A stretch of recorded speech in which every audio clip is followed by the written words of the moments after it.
Sahabat YKB, senang dapat berjumpa kembali dengan saudara dalam acara Wasiat Kekal, berupa renungan firman Tuhan memandu kehidupan kita.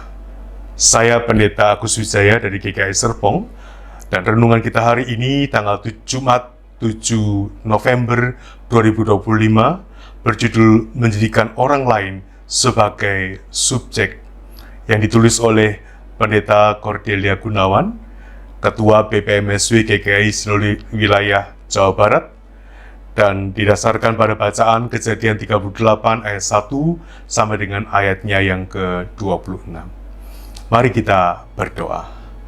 Tuhan, kami bersyukur untuk setiap hari baru yang Engkau berikan kepada kami, dan bila Tuhan kami boleh menikmati akan segala langkah kehidupan kami, namun juga bersama-sama dengan orang-orang lain dalam kehidupan kami, supaya hidup kami tidak hanya berarti buat kami, namun juga untuk orang-orang lain, bahkan makhluk lain dalam kehidupan kami.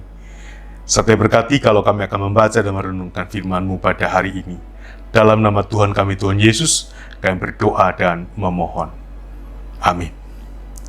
Saudara, yang akan menjadi pusat permenungan kita adalah Kejadian pasal 38 ayatnya yang ke-6.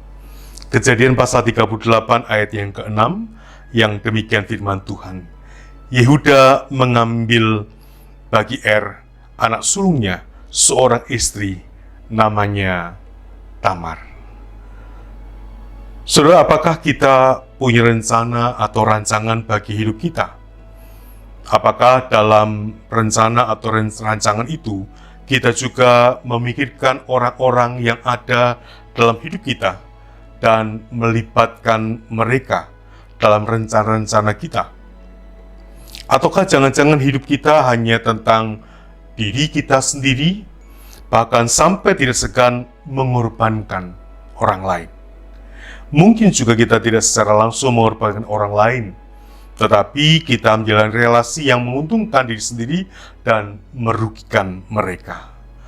Teks Alkitab hari ini menceritakan sebuah kisah kelam tentang seorang perempuan bernama Tamar. Tamar adalah seorang perempuan muda yang diangkat menjadi menantu keluarga Yehuda. Namun ia hanya menjadi alat untuk menghasilkan keturunan. Tamar juga diperlakukan seperti barang, tanpa memperhatikan perasaannya.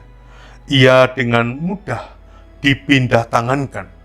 Ia tidak memiliki hak untuk memilih bagi dirinya sendiri. Yehuda merancang kenyamanan bagi diri dan keluarganya, sementara sebagai pribadi, Tamar tidak diperhatikan. Ia hanya dijadikan sebagai objek, bukan sebagai subjek.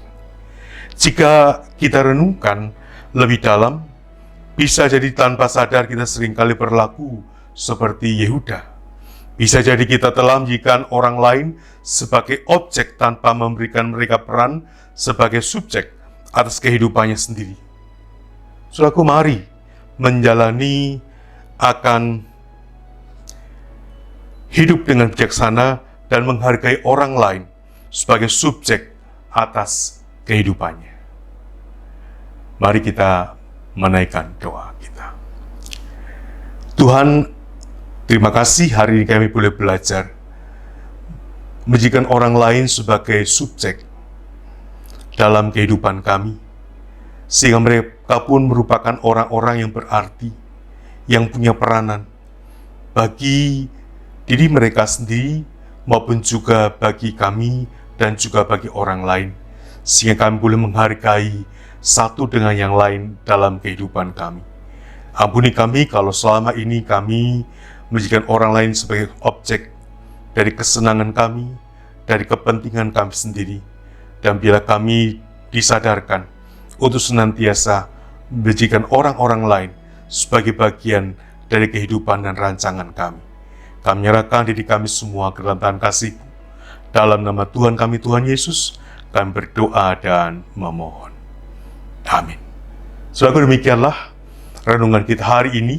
Dan jangan lupa untuk subscribe, like, dan juga dibagikan kepada yang lain.